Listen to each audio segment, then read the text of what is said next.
오늘은 고양이의 유전자 분석에 관한 이야기를 해보려고 합니다.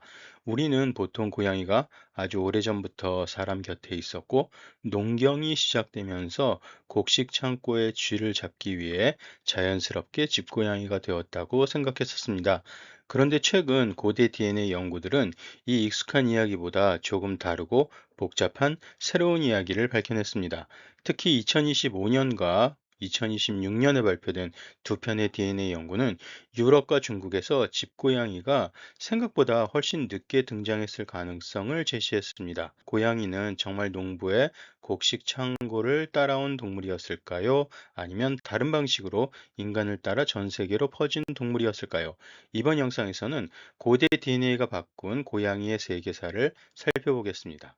먼저 중요한 반전입니다. 지금까지는 고고학 유적에서 혹시 작은 고양이가 동물의 뼈가 나오면 그것을 집고양이일 가능성이 있다고 해석했었습니다.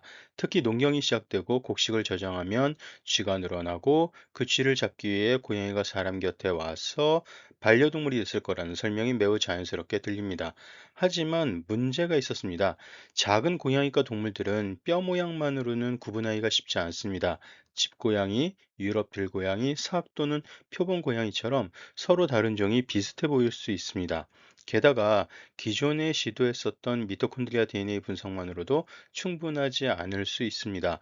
세포 소기관의 하나인 미토콘드리아 DNA는 어머니 쪽으로만 전달되는 작은 유전 정보이기 때문에 과거의 야생 고양이와 다른 계통 사이에 교잡이 있었다면 실제와 다르게 분석될 수도 있었습니다. 이번 연구들의 핵심은 바로 여기입니다.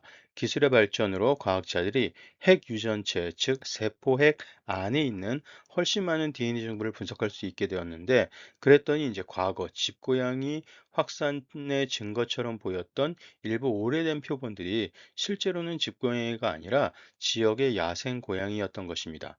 유럽에서는 유럽 들고양이였고 중국에서는 삭 또는 표본 고양이였습니다. 그래서 새롭게 나온 큰 그림은 이렇습니다. 집고양이의 본격적인 확산은 농경이 처음 시작된 시점보다 훨씬 늦었습니다. 유럽에서는 약 2000년 전 북아프리카에서 지중해를 거쳐 집고양이 계통이 퍼졌을 가능성이 큽니다. 중국에서는 약 1400년 전 당나라 시기 무렵에 집고양이가 확실하게 확인됩니다. 이 계통은 레반트, 지중해 동쪽 해안 지역, 중아시아 그리고 실크로드와 연결되는 것으로 해석됩니다.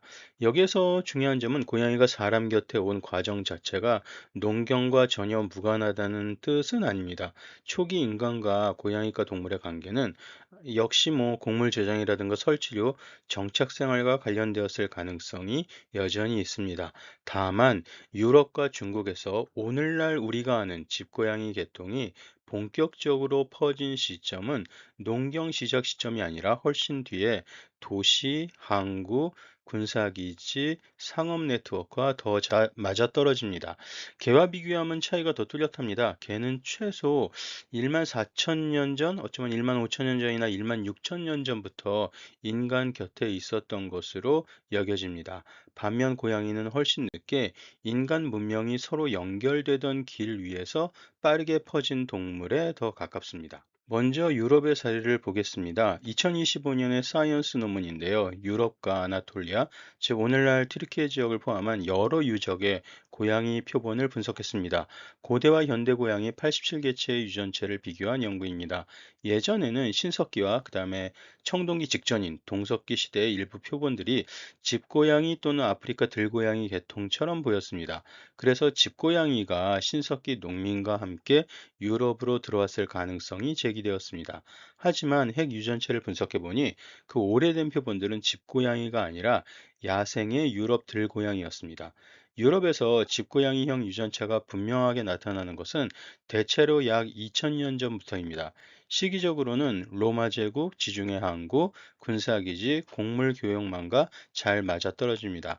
특히 이탈리아 서쪽 지중해 큰 섬인 사르데냐 사례가 흥미롭습니다. 사르데냐에서 약 2200년 전 고양이 표본이 발견되는데 이것은 현대 집고양이가 야생한 것이 아니라 북서아프리카에서 따로 들어온 별도의 야생 계통에 가까웠습니다. 즉 유럽 고양이 역사는 단순히 집고양이가 한 번에 들어왔다가 아닙니다. 북아프리카에서 사르데냐로 들어온 야생 계통, 왼쪽 그림에서 빨간색 화살표 부분입니다. 그리고 이후 지중해와 로마 세계를 따라 퍼진 집고양이 계통, 왼쪽 그림의 노란색 화살표로 이렇게 복잡한 여러 흐름이 있었던 것으로 보입니다. 이번에는 중국입니다. 2026년 셀 지노믹스의 논문은 중국 14개 유적에서 나온 작은 고양이과뼈 22점의 고대 DNA를 재분석했습니다. 이 연구가 흥미로운 이유는 중국에서 오래전부터 사람 곁에 있던 고양이과 동물이 과연 집고양이였는지를 직접 검증했다는 점입니다. 결과는 상당히 흥미롭게 나왔습니다. 신석기 시대부터 후한 시기까지 인간 마을 주변에서 발견됐었던 작은 고양이과 동물들은 대부분 집고양이가 아니었습니다. 이들은 삭 또는 표범 고양이였습니다. 즉, 중국에서는 오늘날의 집고양이가 오기 전 삭이 사람 주변 환경에 적응해서 오랫동안 살고 있었습니다. 논문은 이 관계가 최소 3,500년 이상 지속되었을 가능성을 제시합니다. 그런데 후한 이후 약 600년 정도의 공백이 나타납니다. 한나라 붕괴 이후 사회와 생태 환경이 크게 흔들리면서 사람 주변에 살던 작은 고양이과 동물의 흔적이 거의 사라진 것처럼 보입니다. 그 뒤 당나라 무렵이 되면 진짜 집고양이가 등장합니다.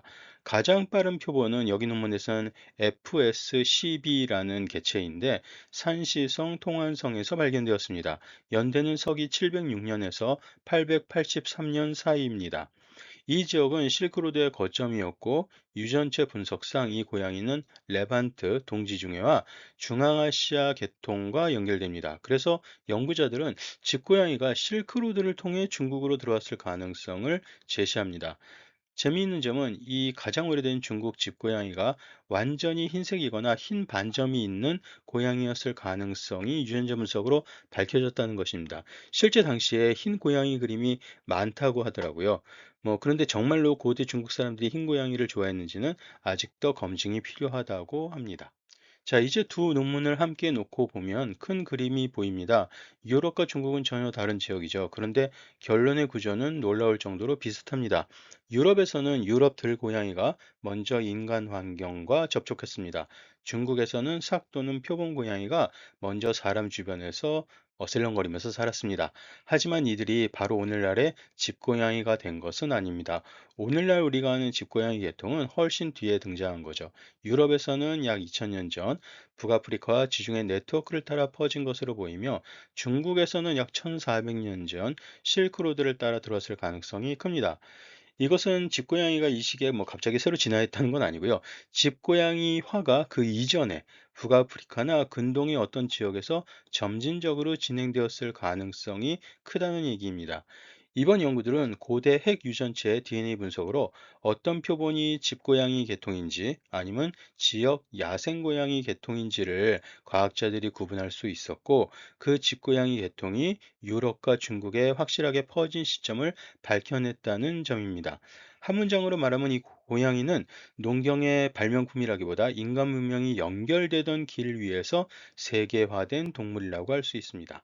마지막으로 이 연구들이 비전공자에게도 흥미로운 이유를 조금 세 가지로 정리해 봤습니다. 첫째는 고양이의 첫 만남은 지역마다 달랐습니다. 유럽에서는 유럽 들고양이가, 중국에서는 사기, 먼저 인간 환경에 접근했습니다.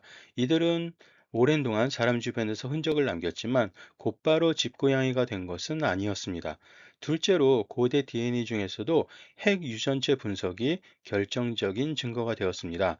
작은 고양이과 동물은 뼈 모양이 비슷해서 사실적을 구분하기 어려웠는데, 그리고 미토콘드리아 DNA도 과거 교잡 때문에 헷갈릴 수 있었던 거죠. 그런데 과학자들이 핵의 유전체를 보면서 훨씬 더 많은 정보를 이용해서 그 표본이 어떤 계통인지 더 정확하게 판단할 수 있었습니다. 세 번째는 집고양이가 문명의 길을 탔다는 것입니다.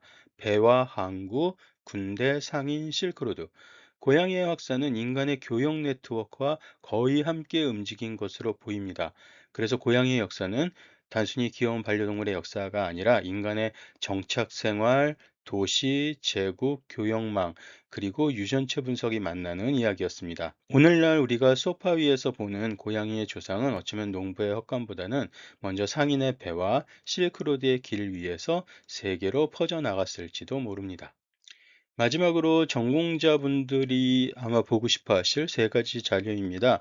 첫 번째는 2025년 사이언스 논문입니다. 이 논문이 유럽과 아나톨리아의 고대 현대 고양이 유전체를 비교해서 유럽 집고양이의 본격적인 확산이 신석기 시대가 아니라 약 2000년 전 북아프리카와 지중해 네트워크와 관련된다는 결론을 보여줬습니다. 두 번째는 2026년의 셀지노믹스 논문입니다. 이 논문은 중국의 작은 고양이과 유해를 고대 DNA로 재분석해서 오랫동안 사람 주변에 있던 동물들이 집고양이가 아니라 사실은 삭 또는 표범 고양이였고, 집고양이는 당나라 시기에 실크로드를 통해 들어왔을 가능성이 크다고 얘기해주고 있습니다. 세 번째는 사이언티픽 어메리칸 대중과학 기사입니다. 가장 오른쪽에 이 논문들의 배경이라든가 의미를 좀 더 쉽게 이해하는 데 도움이 될 수 있습니다. 관심 있는 분들은 여기 제목으로 검색해서 원문과 관련 해설을 찾아보시면 좋을 것 같습니다. 네, 고양이의 이야기였습니다. 감사합니다.